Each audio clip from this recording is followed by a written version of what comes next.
मोड़ मुड़ाए हरि मिले, मोड़ मुड़ाए हरि मिले तो सब कोई ले मुड़ाए, बार बार के मोड़ते भेड़ न बैकुंठ जाए। तो इसी के साथ आइए शुरू करते हैं। जो हमने पिछले वीडियो में देखा था उसके आगे हम पढ़ रहे थे प्रकाश का परावर्तन व अपवर्तन। ठीक, कक्षा 10 की फिजिक्स का जो पहला लेसन है उसे पढ़ रहे हैं और उसमें आज पढ़ेंगे हम लोग गोलीय पृष्ठों से अपवर्तन। जैसा कि हमने पिछले वीडियो में पढ़ा था कि जो दर्पण होते हैं वह दो प्रकार के होते हैं। कौन कौन से? गोलीय दर्पण और समतल दर्पण। उसमें आ जाइए हम देखेंगे गोलीय दर्पण को एक अलग भाग में, जिससे संबंधित कुछ परिभाषाओं को देखना है इस वीडियो में। ठीक है, तो आपको इसकी परिभाषा बताई गई थी, गोलीय दर्पण किसे कहते हैं। तो गोलीय दर्पण किसे कहते हैं? तो ऐसा दर्पण जिसका ऐसा दर्पण जिसका परावर्तक पृष्ठ, जिसका परावर्तक पृष्ठ गोलीय होता है। ठीक, और यह पिछले वीडियो में देखा था आपने, उसे क्या कहते हैं? उसे गोलीय दर्पण कहते हैं। और इसकी एक परिभाषा और बन सकती है, गोलीय दर्पण क्या होता है? कांच के खोखले गोले का, एक ये मान लेते हैं कांच का खोखला गोला है, अगर इसके एक भाग को काट दिया जाए तो जो बचेगा, तो ध्यान से देखिएगा, यह जो बचा हुआ भाग है अगर इसकी एक तरफ कलई कर दी जाए, ठीक, तो इसे कहते हैं क्या? इसे कहते हैं गोलीय दर्पण। तो आप इधर का हिस्सा भी काट सकते थे, देखिए जैसे इधर का हिस्सा यहाँ पे काट दिया जाए तो यह वाला हिस्सा कलई कर दिया जाए तो एक दर्पण यह बन जाएगा। देखिए फिर से, ऐसा दर्पण जिसका परावर्तक पृष्ठ गोलीय होता है उसे गोलीय दर्पण कहते हैं। तो फिर परिभाषा एक और जो दे सकते हैं वह क्या है? गोलीय दर्पण कांच के खोखले गोले का कटा हुआ भाग होता है। कांच के खोखले गोले का कटा हुआ भाग होता है जिसके एक पृष्ठ को कलई कर दिया जाता है, जिसके एक पृष्ठ को कलई कर दिया जाता है। ठीक है, तो आइए अब देखते हैं गोलीय दर्पण के प्रकार।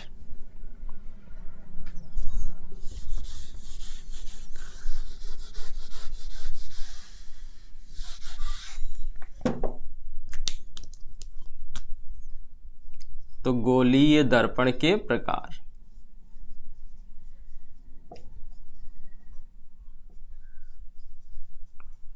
तो गोलीय दर्पण दो प्रकार का होता है।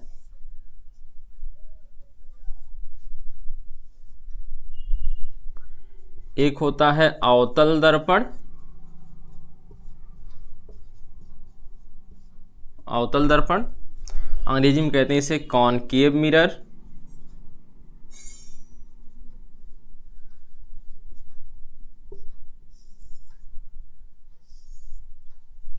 और दूसरा होता है उत्तल दर्पण, अंग्रेजी में बोलते हैं कॉन्वेक्स मिरर।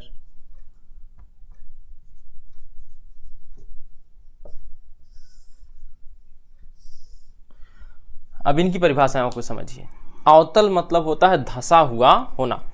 अवतल देखिए अंग्रेजी में क्या एक शब्द आया है? कॉनकेव। केव मतलब क्या होता है? गुफा। गुफा क्या होती है? अंदर की ओर धंसी होती है। तो इस प्रकार हम समझेंगे। उत्तल माने होता है उभरा होना। अब यह परिभाषाएं जो भी बनती हैं सब बनती हैं परावर्तक पृष्ठ के आधार पर। जो भी परिभाषाएं बनेंगी वो किसके आधार पर बनेंगी? परावर्तक पृष्ठ के आधार पर। अब परावर्तक पृष्ठ के आधार पर जब परिभाषाएं बनेंगी तो यहाँ पे देखिएगा अवतल दर्पण की जो परिभाषा होगी, पहले चित्र बनाते हैं फिर देखिए। ये देखिए अवतल दर्पण बनाना है तो इसका जो होगा परावर्तक पृष्ठ क्या होगा? धंसा होगा। धंसा होगा। तो यह बना लेते हैं हम अवतल दर्पण। तो यह वाला हो गया कलई किया हुआ भाग, और इधर वाला जो होगा यह धंसा हुआ हिस्सा जो है इसे कहेंगे परावर्तक पृष्ठ। प्रकाश किरणें इसी पर जाके टकरा के परावर्तित होंगी। ठीक है, तो यह कौन सा है? अवतल दर्पण। और अगर इसी को हम उल्टा कर दें, परावर्तक पृष्ठ देखिए, अब परावर्तक पृष्ठ कैसा हो गया? उभरा हुआ हो गया। अब यहाँ से प्रकाश किरण जाएगी, टकराएगी, फिर लौटेगी। ठीक, तो यह हो गया अवतल दर्पण, यह हो गया उत्तल दर्पण। तो अवतल दर्पण किसे कहते हैं? जिसका परावर्तक पृष्ठ अंदर की ओर धंसा होता है उसे अवतल दर्पण कहते हैं। और जिसका परावर्तक पृष्ठ बाहर की ओर उभरा होता है, बाहर की ओर उभरा होता है। तो परिभाषा लिखते हैं।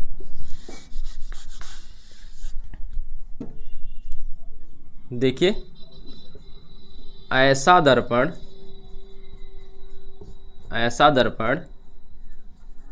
जिसका परावर्तक पृष्ठ अंदर की ओर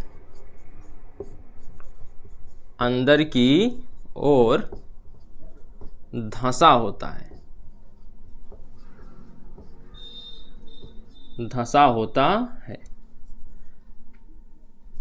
ठीक, उसे कहते हैं अवतल दर्पण। आगे जोड़ लीजिएगा, उसे अवतल दर्पण कहते हैं।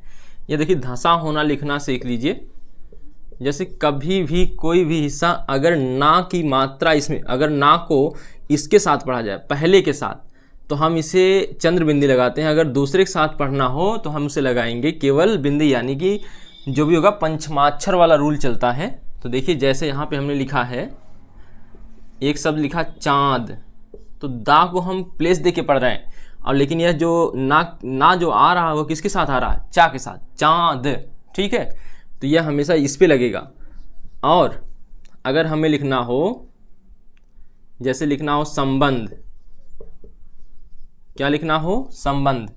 तो देखिए, यहाँ पे तो माँ का सेंस आ रहा है, तो यहाँ पे माँ जो पढ़ा जाएगा इसके साथ, और यहाँ पे देखिए ना का सेंस आ रहा है, तो ना का भाव आ रहा है, तो ना इसके साथ जुड़ता है, बंध। तो देखिए, केवल बंध समझिए, बंद। यहाँ पे जब बिंदी लगाए हैं तो ना किसके साथ पढ़ा जा रहा?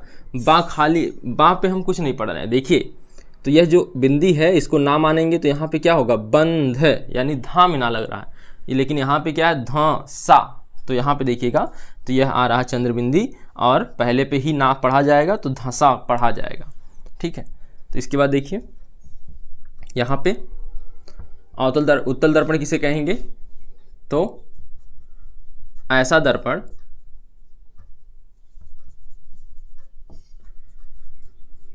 जिसका परावर्तक पृष्ठ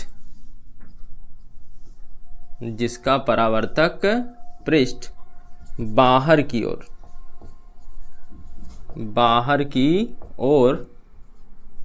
उभरा हुआ होता है, ठीक है। ऐसा दर्पण जिसका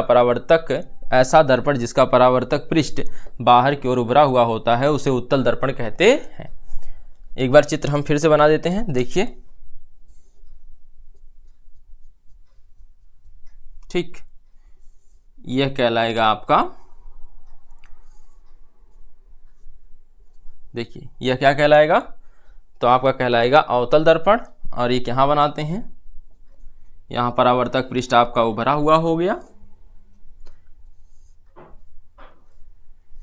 तो यहाँ पे देखिएगा यह क्या हो गया? उत्तल दर्पण, ठीक है। अब दर्पणों से संबंधित कुछ परिभाषाएं आएंगी, तो उन्हें देखते हैं। जैसे ध्रुव है, वक्रता केंद्र क्या होता है, वक्रता त्रिज्या क्या होती है, अभिलंब क्या होता है, मुख्य अक्ष, द्वारक, फोकस दूरी, फोकस तल, ये सभी क्या होते हैं, इनके बारे में समझेंगे। आइए देखते हैं, इनको देख लीजिए एक बार, फिर मिटाएं।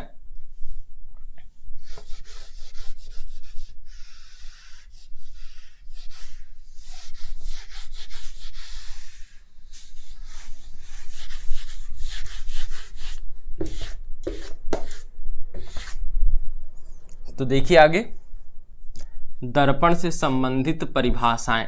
तो पहले एक चित्र बना लेते हैं, उसी के आधार पे हम व्याख्या करना शुरू करते हैं। ये हमने एक बना लिया है अवतल दर्पण। आप कोई भी दर्पण यहाँ पे ले सकते हैं।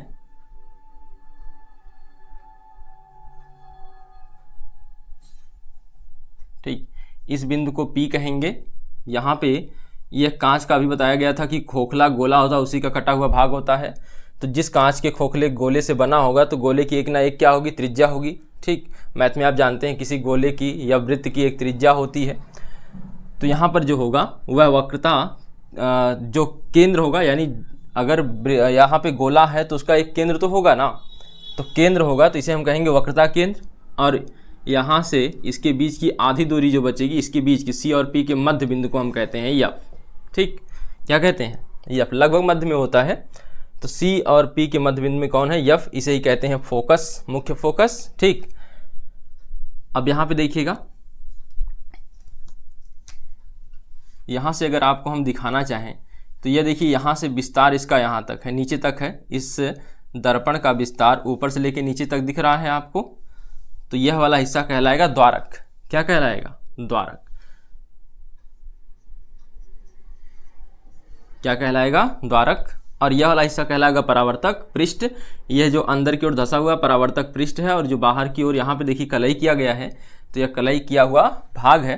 तो आइए एक एक परिभाषा को समझते हैं। पहले लेते हैं दर्पण का ध्रुव।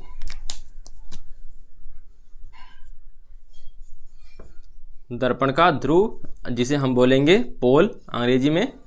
ठीक, और आप इसे दर्शा सकते हैं पी से। तो पोल किसे कहते हैं? देखिए, तो जो होता है, देखिए यहाँ पे यह होता है दर्पण। यह क्या है? दर्पण। तो दर्पण के मध्य बिंदु को, दर्पण के मध्य बिंदु को, यानी दर्पण का यह कौन सा पृष्ठ है? परावर्तक पृष्ठ। दर्पण के परावर्तक पृष्ठ के मध्य बिंदु को ध्रुव कहते हैं। तो दर्पण के परावर्तक पृष्ठ के, परावर्तक पृष्ठ के मध्य बिंदु को, मध्य बिंदु को दर्पण का ध्रुव कहते हैं। ठीक है, तो देखिए इसे प्रदर्शित किससे करते हैं? तो आप जान लीजिए, इसको P से प्रदर्शित करते हैं। दर्पण के परावर्तक पृष्ठ के, दर्पण के परावर्तक पृष्ठ के मध्य बिंदु को दर्पण का ध्रुव कहते हैं। ठीक है, तो यह हो गया। आप इसमें देख पा रहे हैं कि यह परावर्तक पृष्ठ है, इसका मध्य बिंदु यह है, इसे ही P कहेंगे यानी ध्रुव कहेंगे। अगली परिभाषा है वक्रता केंद्र। तो यहीं पे देख लीजिए, दूसरा है वक्रता केंद्र। अंग्रेजी में इसे बोलते हैं centre of curvature. Centre of curvature.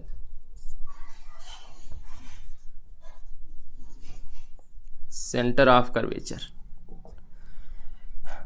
एक मिनट, वक्रता केंद्र है ना, यहां पे थोड़ा सा गैप दे लेते हैं।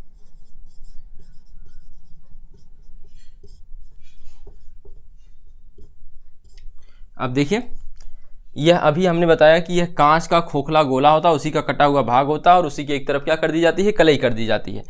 तो अब बताइए आप, अगर यह कांच का खोखला गोला है तो उसका एक ना एक केंद्र होगा, तो उसके केंद्र को क्या कहेंगे? वक्रता केंद्र। तो दर्पण जिस, देखिएगा, दर्पण जिस कांच के खोखले गोले का भाग होता है, खोखले गोले का भाग होता है, उसके केंद्र को, उसके केंद्र को क्या कहते हैं? वक्रता केंद्र कहते हैं।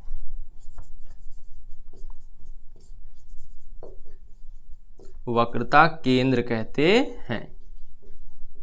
इसे प्रदर्शित किससे करते हैं? तो इसे C से प्रदर्शित करते हैं। ठीक है, देखिए, तो वक्रता केंद्र किसे कहते हैं? देखिए, वक्रता केंद्र यह है, यह कांच का खोखला गोला ऐसे होगा, ठीक, उसी का केंद्र C है।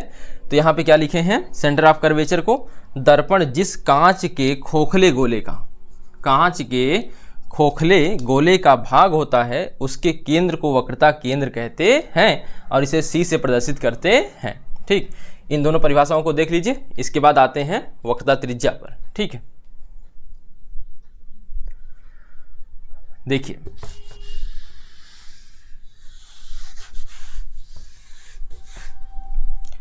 अब देखिए वक्रता त्रिज्या, तो आ जाएगा नंबर 3।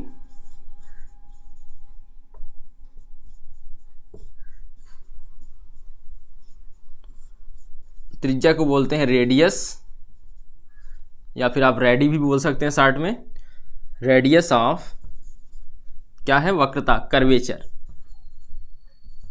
कर्व माने होता है मुड़ा हुआ, ठीक, कर्व से बना है वक्र, और वो कर्वेचर से बन गया वक्रता। इसमें देखिए, तो आप सीधे अगर लिखना चाहें तो लिख सकते हैं C और P के बीच की दूरी को, यानी F, यहाँ पे C कौन है, C मतलब वक्रता केंद्र है, और P कौन है, ध्रुव। तो वक्रता केंद्र और ध्रुव के बीच की दूरी को हम कहते हैं क्या, वक्रता त्रिज्या। और आप नहीं तो परिभाषा देना चाहें तो आप दे सकते हैं कि जो दर्पण होता है वह जिस कांच के खोखले गोले का भाग होता है उसकी त्रिज्या ही क्या कहलाती है, वक्रता त्रिज्या। तो हम यह वाली परिभाषा लिखेंगे यहाँ पे, वक्रता केंद्र और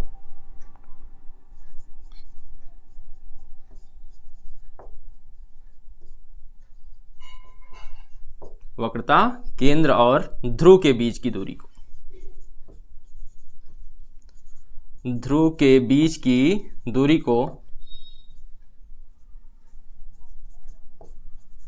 को वक्रता त्रिज्या कहते हैं, वक्रता त्रिज्या कहते हैं।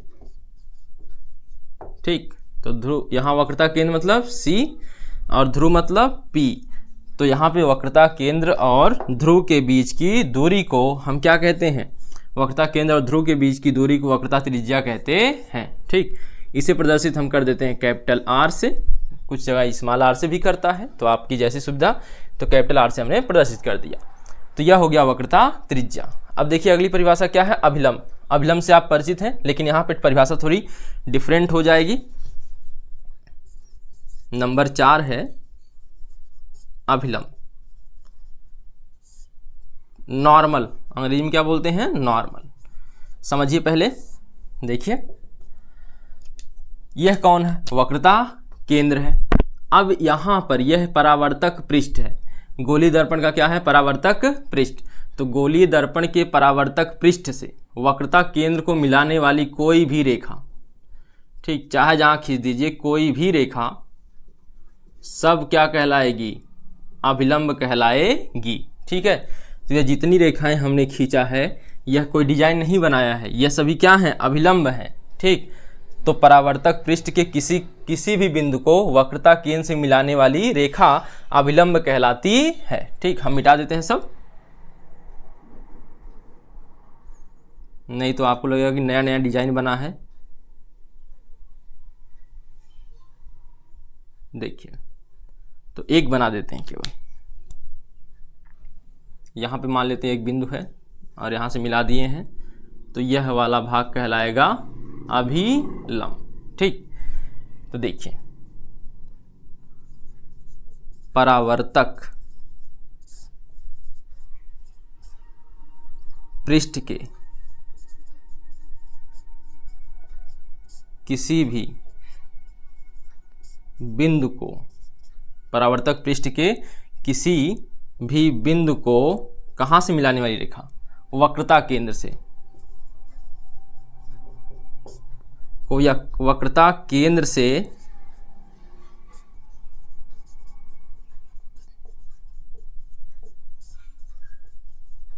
मिलाने वाली रेखा क्या कहलाती है, अभिलंब कहलाती है।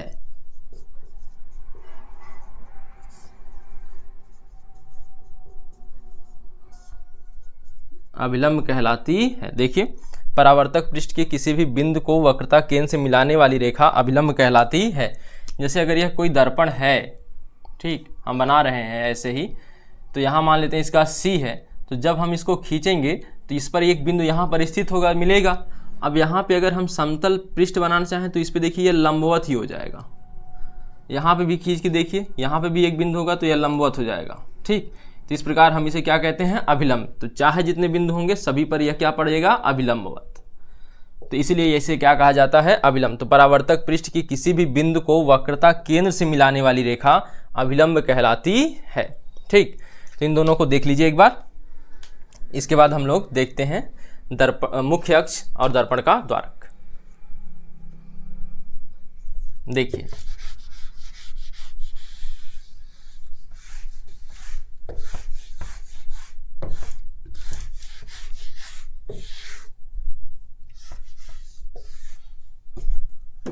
तो अब है आपके सामने मुख्य अक्ष, प्रिंसिपल एक्सिस। तो नंबर है 5वां।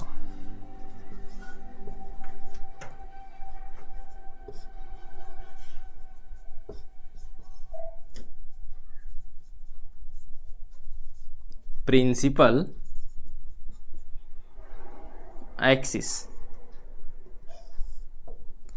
देखिए मुख्य अक्ष किसे कहते हैं, तो यह जो लाइन बनी है बीच में, किसको किसको मिलाते हुए, तो C और P को, अभी आपको हटाते हैं, पहले हम दो नाम जानते हैं C और P को। तो C और P को मिलाने वाली जो सरल रेखा है उसे ही कहते हैं क्या, मुख्य अक्ष। तो C और P को, ठीक। तो C मतलब वक्रता केंद्र, तो हम डायरेक्ट लिख देते हैं C व P को, आप पूरा नाम लिखेंगे, वक्रता केंद्र और ध्रुव को मिलाने वाली रेखा को, मिलाने वाली रेखा को क्या कहते हैं, मुख्य अक्ष कहते हैं, मुख्य अक्ष कहते हैं, ठीक। C व P को मिलाने वाली रेखा को मुख्य अक्ष कहते हैं। इसमें समझने वाली कोई बात नहीं है। C और P देखिए मिलाया गया है, मुख्य अक्ष बन गया। अब आ जाइए सीधे दर्पण का द्वारक।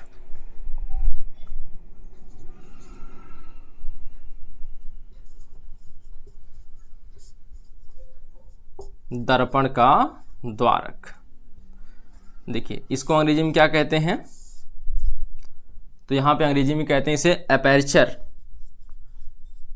पंचर नहीं है, एपर्चर है, एपर्चर ऑफ मिरर, ठीक।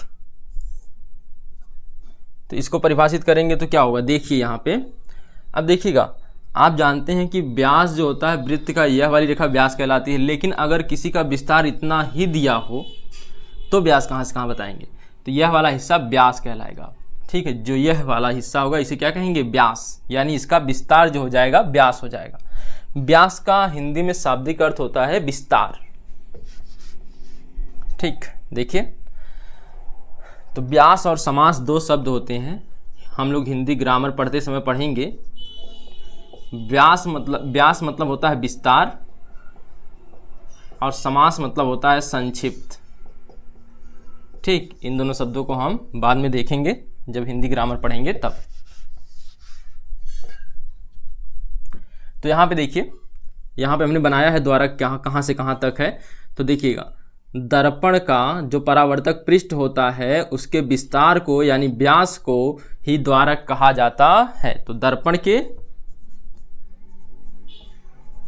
व्यास को, दर्पण के व्यास को द्वारक कहते हैं, द्वारक कहते हैं, ठीक है। सिंपल सी परिभाषा है। अगर हम यहाँ पे यम1 लिखें और यहाँ पे यम2 लिखें तो हमारा द्वारक क्या हो जाएगा, यम1 यम2 जो है यही क्या है, द्वारक है, ठीक। तो दर्पण के व्यास को ही द्वारक कहते हैं, दर्पण के व्यास को क्या कहते हैं, दर्पण का द्वारक कहते हैं, को दर्पण का द्वारक कहते हैं, ठीक। तो अब देखेंगे हम लोग मुख्य फोकस और फोकस दूरी, तब तक इसको उतार लीजिए। देखिए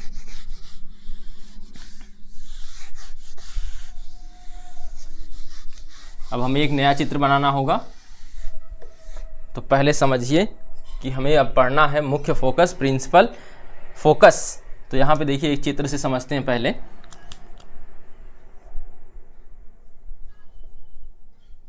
तो यह वाला हिस्सा क्या कहलाएगा, दर्पण का, यहाँ तक क्या कहलाएगा, दर्पण का द्वारक, दर्पण का द्वारक, ठीक। यह वाला हिस्सा हमने कर दिया कलई, और यह बना लिया हमने मुख्य अक्ष, यहाँ पे हो गया P, यहाँ पे हो गया C, ठीक। तो जो फोकस होता है वह C और P का मध्य बिंदु होता है, लेकिन परिभाषा हम इस तरह से दे लेंगे तो ठीक है, अगर देना चाहें तो दे सकते हैं। C व P के मध्य बिंदु को फोकस कहते हैं, लेकिन यह उचित नहीं है क्योंकि यह लगभग मध्य में होता है, पूरा मध्य में नहीं होता है। तो परिभाषा क्या बनेगी, तो देखिए यह कौन सा दर्पण बनाया हमने, अवतल, यह बना है अवतल दर्पण। तो दोनों के लिए अलग अलग हो सकता है फोकस ना, तो देखिए तभी इसीलिए यहाँ पे पहले इसको देखिए। तो अभी हम कुछ नियम पढ़ेंगे प्रतिबिंब बनाने के, तो वहाँ पे देखेंगे तो जो भी यहाँ पे मुख्य अक्ष के समांतर चलती हैं प्रकाश किरणें वह फोकस से होकर ही गुजरती हैं। तो किससे होकर गुजरती हैं, मुख्य फोकस से ही होकर गुजरती हैं। तो जितनी भी प्रकाश किरणें होंगी अगर यह आएंगी मुख्य अक्ष के समांतर तो इनको जाना होगा एफ से होकर। ठीक है, ठीक। देखिए यहाँ पे मुख्य अक्ष के समांतर चलने वाली प्रकाश किरणें, मुख्य अक्ष के समांतर चलने वाली प्रकाश किरणें यहाँ पे क्या हो रहा है, इनका अपवर्तन की परावर्तन, तो लौट के आ रही हैं तो परावर्तन हो रहा है। तो परावर्तन के पश्चात मुख्य अक्ष के समांतर चलने वाली प्रकाश किरणें परावर्तन के पश्चात जिस बिंदु पर आकर मिलती हैं, जिस बिंदु पर आकर मिलती हैं उसे ही क्या कहा जाता है, मुख्य फोकस कहा जाता है। देखिए सभी जाकर इसी बिंदु पर मिलेंगे, इसे ही मुख्य फोकस कहते हैं। अगर यह अवतल होता तो मिलती हुई प्रतीत होती, यह होता अगर उत्तल, अवतल नहीं उत्तल, तो मिलती हुई क्या होती, प्रतीत होती। आइए उसको भी देखिए। अब देखिए गोली दर्पण पलट गया है तो सब कुछ पलट जाएगा। यहाँ पे P है, ठीक, यहाँ पे क्या हो जाएगा F, और यहाँ पे क्या हो गया C। तो मुख्य अक्ष के परावर्तक पृष्ठ इधर है तो किरणें इधर से ही आके टकराएंगी। ठीक, तो यहाँ पे देखिए, और परावर्तित होकर इधर जाएंगी तो यहाँ पे देखिए लगेगा कि ना यहाँ से निकल के आ रही हैं, तो यहाँ मिलती हुई प्रतीत होंगी। देखिए यहाँ से निकलती हुई प्रतीत हो रही हैं। ठीक, तो इसे यहाँ पे मिलती हुई प्रतीत होना। तो अब परिभाषा क्या बनेगी देखिएगा, मुख्य फोकस की परिभाषा। तो मुख्य अक्ष पर स्थित वह बिंदु जिस पर मुख्य अक्ष के समांतर चलने वाली प्रकाश किरणें आकर मिलती हैं या मिलती हुई प्रतीत होती हैं। यहाँ पे डॉट लाइन का मतलब है प्रतीत होती हैं, क्योंकि ये तो परावर्तित हो गई ना। अब यह सच में थोड़ी गई हैं इधर, यहीं से तो वो लौट गई हैं, लेकिन लगेगा कि यहीं फोकस में से आ रही हैं, तो यहीं मुख्य फोकस से आ रही हैं, तो ऐसा लगना क्या है, प्रतीत होना है, तो यानी मिलती हुई प्रतीत होती हैं। ठीक, तो परिभाषा हम लोग लिख लेते हैं।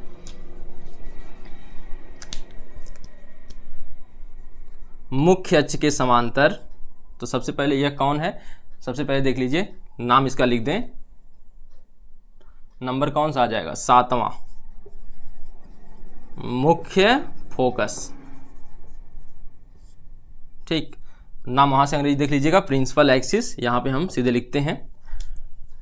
तो इसकी परिभाषा जो बनेगी, दर्पण के मुख्य अक्ष के समांतर, दर्पण के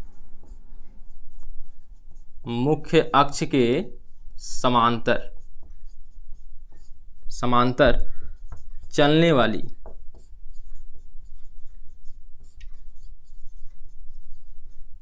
वाली प्रकाश किरणें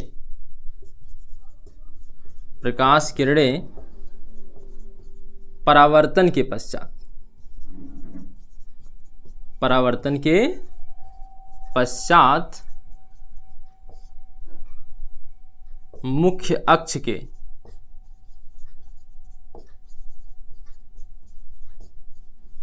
जिस बिंदु पर मिलती हैं या फिर मिलती हुई प्रतीत होती हैं, मिलती हैं या मिलती हुई प्रतीत होती हैं। ठीक, प्रतीत होना, मिलती हुई प्रतीत होती हैं इसका मतलब उत्तल, और मिलती हैं इसका मतलब अवतल। प्रतीत होती हैं उस बिंदु को क्या कहते हैं, मुख्य फोकस, प्रिंसिपल एक्सिस कहते हैं, मुख्य फोकस कहते हैं। ठीक है, देखिए दर्पण के मुख्य अक्ष के समांतर चलने वाली प्रकाश किरणें परावर्तन के पश्चात मुख्य अक्ष के जिस बिंदु पर मिलती हैं या मिलती हुई प्रतीत होती हैं उस बिंदु को मुख्य फोकस कहते हैं। तो यह चित्र हमने समझा दिया है। यहाँ से आप मुख्य फोकस की परिभाषा आराम से याद भी कर सकते हैं और यहाँ से समझ भी सकते हैं। ठीक है, तो यह रही परिभाषा मुख्य फोकस की। अब यहीं पे देख लीजिए फोकस दूरी को, इसकी परिभाषा महा सिंपल है। फोकस दूरी अंग्रेजी में क्या बोलेंगे, फोकल लेंथ। यहाँ पे अंग्रेजी देख लीजिएगा, फोकल लेंथ। तो अब देखिए किसके बीच की दूरी, तो कहाँ से चलेंगे, फोकस है तो फोकस से ही चलेंगे। तो एफ से कहाँ तक की दूरी, कोई भी दूरी नापी जाती है तो ध्रुव तक या ध्रुव से नापी जाती है। तो कोई दूरी कहाँ से नापी जाती है, ध्रुव से। तो पी से एफ तक, और यहाँ पे देखिए पी से एफ तक। तो P और F के बीच की दूरी को हम क्या कहेंगे? फोकस दूरी कहेंगे। P और F के बीच की दूरी को हम क्या कहेंगे? फोकस दूरी कहेंगे। तो फोकस दूरी क्या है? फोकल लेंथ क्या है? तो यहाँ पे देखिए, यहाँ पे हम सीधे नाम लिखते हैं। यह अंग्रेजी में आपको केवल P और F ही लिख देते हैं, ठीक है। हिंदी में क्या लिखेंगे? आप जो लिखेंगे परीक्षा में ये लिखेंगे, ध्रुव और फोकस दूरी की फोकस बिंदु के बीच की दूरी को देखिए हम लिख देते शॉर्ट में P व F के बीच की दूरी को आप याद रखेंगे, किसी भी दूरी को दर्पण में जब मापते हैं तो हम P से नापते हैं, यानी ध्रुव से नापते हैं। P व F के बीच की दूरी को क्या कहते हैं? तो फोकस दूरी कहते हैं, फोकस दूरी कहते हैं, ठीक। देखिए, तो फोकल लेंथ, यहाँ पे आप ध्रुव लिखेंगे और यहाँ पे क्या लिखेंगे? मुख्य फोकस। तो ध्रुव और मुख्य फोकस के बीच की दूरी को फोकस दूरी कहते हैं। परीक्षा में पूरा नाम लिख के आएंगे, कोष्टक में भले P और F लिख दीजिएगा। जैसे यहाँ क्या लिखेंगे? ध्रुव, दर्पण के ध्रुव कोष्टक में P व मुख्य फोकस कोष्टक में F के बीच की दूरी को ही फोकस दूरी कहते हैं। जब भी इन सभी पर टिप्पणी लिखने के लिए आए तो एक चित्र जरूर बनाकर दिखाएं, ठीक। तो अब यह एक बार देख लीजिए, यह परीक्षाओं में पूछा जाता है तो नोट भी कर लीजिए। फिर आगे बढ़ते हैं, तो देखिए आगे,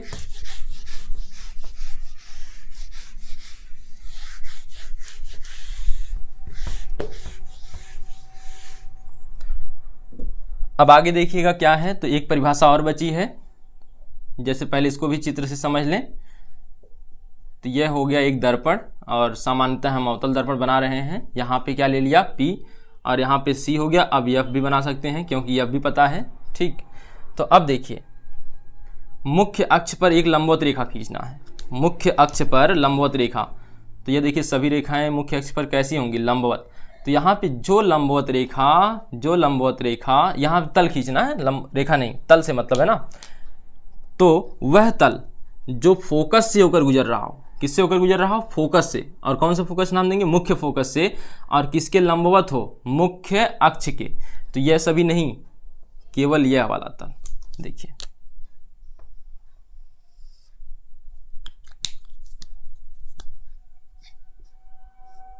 तो मुख्य फोकस से किसके लंबवत? मुख्य अक्ष के लंबवत गुजरने वाला तल मुख्य फोकस तल कहलाता है। तो देखिए हम परिभाषा लिखते हैं, 9वां है फोकस तल। फोकस तल तो क्या होगा? फोकस तल, फोकस तल को अंग्रेजी में क्या लिखते हैं? Focal plane. तो यहां पे देखिएगा, तो मुख्य फोकस से मुख्य अक्ष के लंबवत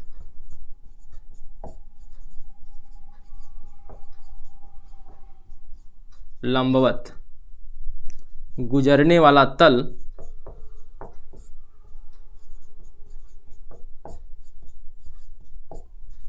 फोकल या फोकस तल कहलाता है, फोकस तल कहलाता है,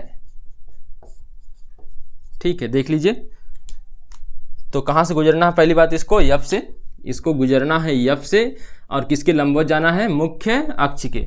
तो मुख्य फोकस से मुख्य अक्ष के लंबवत गुजरने वाला तल फोकस तल कहलाता है, ठीक है। यह रही सभी परिभाषाएं, ठीक। थोड़ा सा समझते हैं, अगले वीडियो में हम लोग जो देखेंगे, इसको देख लीजिएगा, फिर मिटा देते हैं।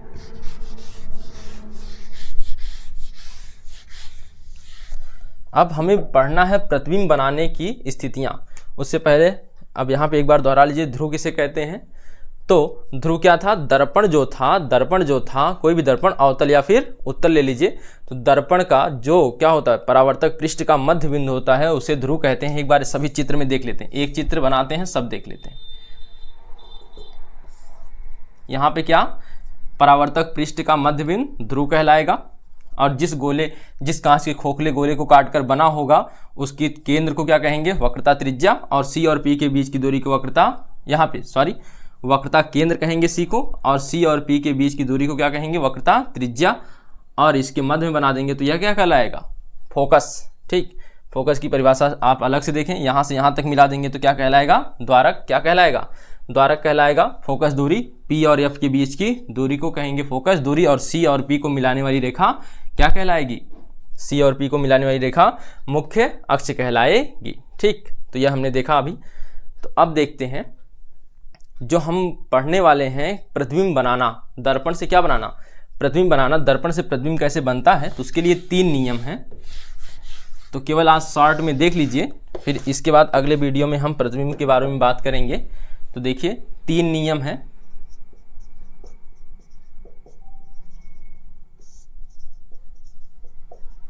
प्रतिबिंब बनाने के नियम 3 नियम है, इसमें से केवल किन्हीं 2 नियमों का आप इस्तेमाल करेंगे तो आपका प्रतिबिंब बन जाएगा। ठीक, आप सिंपल सी भाषा में रट लीजिए। अगर कोई प्रकाश किरण मुख्य अक्ष के समांतर है,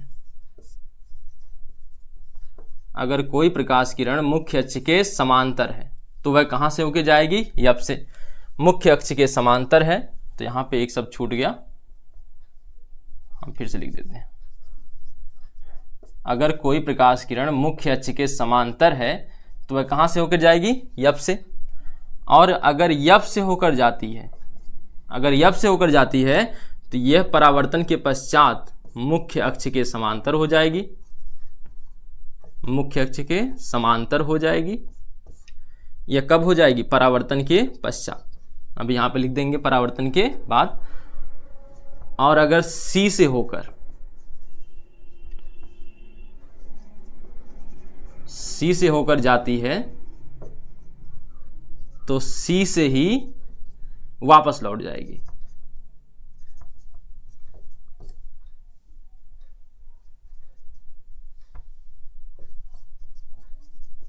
तो C से ही क्या हो जाएगी? वापस। यहां C मतलब कौन है? वक्रता केंद्र। F मतलब कौन है? फोकस बिंदु, मुख्य फोकस।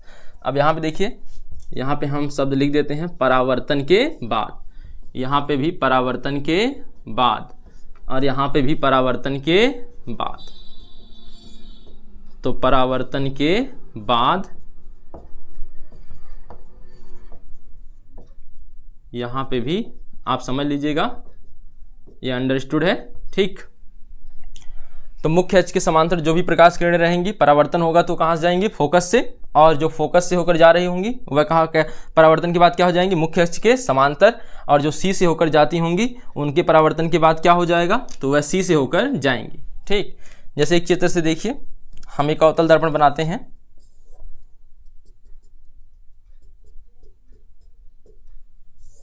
यह कौन सा बिंदु कहलाएगा? P यानी ध्रुव। और यहाँ पे देखिए यह C और यह कौन? F। तो पहला नियम समझिए, अगर मुख्य अक्ष के समांतर है किरण तो यह मुख्य अक्ष के समांतर है, तो परावर्तन होगा। परावर्तन के बाद कहाँ से होकर? F से होकर जाएंगी। देखिए टेढ़ा हो गया, F से होकर जाएगी। देखिए यह गया, टकराया। यह कौन सी किरण कहते हैं? आपतित किरण। तो परावर्तित किरण देखिए किससे होकर जा रही है? F से। ठीक, और एक और चित्र देखिए, दूसरा वाला।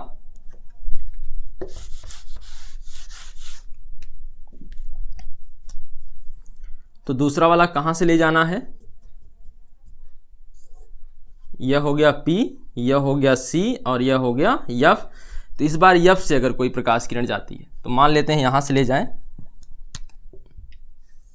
देखिए यह आपतित किरण आई और इससे परावर्तक पृष्ठ से टकराई है, तो यह मुख्य अक्ष की, अगर यह P से आ रही है तो परावर्तन के बाद मुख्य अक्ष की क्या हो जाएगी? समांतर हो जाएगी, मुख्य अक्ष के समांतर हो जाएगी। ठीक, आपतित किरण जो गई है अगर F से गई है तो वह मुख्य अक्ष के फिर क्या हो जाएगी? समांतर होकर परावर्तित के रूप में निकलेगी। ठीक, तो अब देखिए एक और देख लीजिए, C वाला। अगर C से होकर जाती है तो C पर ही वापस लौट आएगी, यानी उसमें विचलन नहीं होगा। थोड़ा बहुत होता है तो बहुत कम होता है।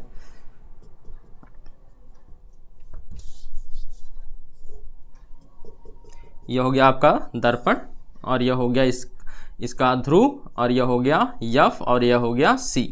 तो अब देखिएगा, अगर कोई किरण C से होकर जाती है, मान लेते हैं यह गई है C से, यहाँ टकराई, गई यहाँ पे टकराई, फिर इसी माध्यम में वापस लौट आएगी, उसी मार्ग पर वापस लौट आएगी, अपने ही मार्ग पर क्या हो जाएगी? वापस लौट आएगी। ठीक, तो यह तीनों रहा आपका प्रतिबिंब बनाने का नियम। तो प्रतिबिंब बनाने के कितने नियम हैं? 3 नियम है। पहला, ठीक है, रटने की जरूरत नहीं है, आराम से इसको याद रखेंगे। समांतर है तो यप से है तो समांतर, और सी से है तो सी पर। ठीक, तो मुख्य अक्ष की समांतर जो चल रही है वो परावर्तन के बाद यप से होकर जाएगी, और जो यप से होकर जा रही है, यानी यप मतलब फोकस बिंदु यानी मुख्य फोकस, परावर्तन के बाद मुख्य अक्ष के समांतर हो जाएगी, और सी से होकर जो जा रही है परावर्तन के बाद कहाँ से जाएगी? सी से ही वापस हो जाएगी। तो यह है प्रतिबिंब बनाने के नियम। ठीक है, तो अब हम देखेंगे अगले वीडियो में प्रतिबिंब कैसे बनेंगे उत्तल दर्पण से और अवतल दर्पण से। तो हम प्रतिबिंब बनाना समझेंगे। ठीक, तो मिलते हैं फिर अगले वीडियो में। धन्यवाद।